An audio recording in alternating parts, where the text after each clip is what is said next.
নজর রাখবো পরবর্তী সংবাদে। গত এক মাসে একটি অঙ্গনওয়াড়ি সেন্টারে দুবার চুরি এবং এই চুরির ঘটনাতে রীতিমতো মাথায় হাত সাধারণ অঙ্গনওয়াড়ি কেন্দ্রের সকলের, বিশেষ করে প্রাক প্রাথমিক যে শিক্ষা তার অন্যতম স্তরই হচ্ছে অঙ্গনওয়াড়ি স্কুল। কিন্তু সেখানে শিশুদের জন্য যে সমস্ত সামগ্রী, যে সমস্ত খাদ্যবস্তু থাকে তার সবটাই চোরেদের রোশনালে। যদিও এই অঙ্গনওয়াড়ি কেন্দ্রে চুরির ঘটনাতে স্বাভাবিকভাবে প্রশ্ন উঠে আসছে, নিরাপত্তা নিয়েও চিন্তিত এলাকার বাসিন্দারা। ঠিক কি বক্তব্য উঠে এসেছে আজকের এই চুরিকে কেন্দ্র করে সোনামুড়ার মোহনভোগ আরডি ব্লক থেকে, শুনুন।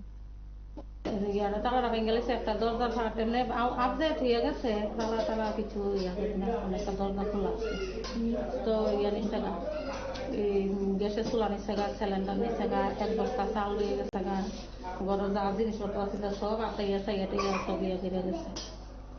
কিছুদিন আগে দহেরি সব নিচ্ছে গা, ওই জল চলতে দিচ্ছে। মানে কালকা রাত্রে আবার এই ঘটনা। এর আগে যে চুরি হয়েছে এটা কোনো আপনারা শুনলেন অঙ্গনওয়াড়ি কেন্দ্রে চুরির ঘটনার পক্ষে যে বক্তব্য উঠে এসেছে। কমলক্ষেত গ্রাম পঞ্চায়েতের ৩ নম্বর ওয়ার্ডের এই অঙ্গনওয়াড়ি স্কুলটি রয়েছে, কিন্তু এই অঙ্গনওয়াড়ি স্কুলে একাধিকবার চুরি।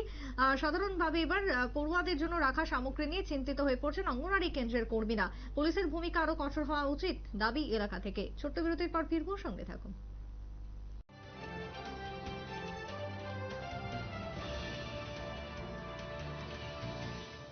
শহর হোক বা রাজ্য,